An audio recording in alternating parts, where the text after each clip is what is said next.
ایک چھوٹے سے گاؤں میں نذیر نام کا ایک رکشا ڈرائیور رہتا تھا۔ نذیر کے پاس ایک بہت پرانا رکشا تھا جو لکڑی کا بنا ہوا تھا۔ گاؤں کے لوگ اس رکشے کو لکڑی کا رکشا کہتے تھے اور نذیر کا مذاق بھی اڑاتے تھے۔ ایک دن گاؤں میں میلہ لگا۔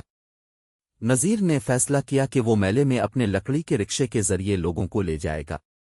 میلے کے راستے میں نذیر کو ایک بوڑھی خاتون ملی جس نے کہا، بیٹا، میلے میں جا رہی ہوں، کیا تم مجھے لے جا سکتے ہو؟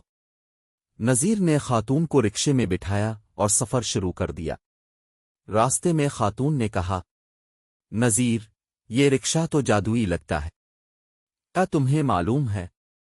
نذیر ہنس پڑا اور بولا، یہ تو صرف ایک پرانا لکڑی کا رکشا ہے اماں۔ خاتون نے مسکرا کر کہا، تم دیکھو گے، یہ رکشا تمہارے لیے خوش قسمتی لائے گا۔ میلے میں پہنچتے ہی نذیر کے رکشے کے ارد گرد لوگوں کا ہجوم لگ گیا۔ سب اس پرانے لکڑی کے رکشے کو حیرانی سے دیکھ رہے تھے۔ ایک فلم ساز بھی وہاں موجود تھا جس نے کہا، یہ رکشا تو بالکل منفرد ہے، میں اسے اپنی اگلی فلم میں شامل کرنا چاہتا ہوں۔ نذیر حیران تھا لیکن اس نے رکشا بیچنے سے انکار کر دیا۔ فلم ساز نے نذیر کو فلم میں کام کرنے کی پیشکش دی اور یوں نذیر اور اس کا لکڑی کا رکشا مشہور ہو گئے۔ یہ کہانی مزاح، ہمدردی اور خوش قسمتی کا سبق دیتی ہے۔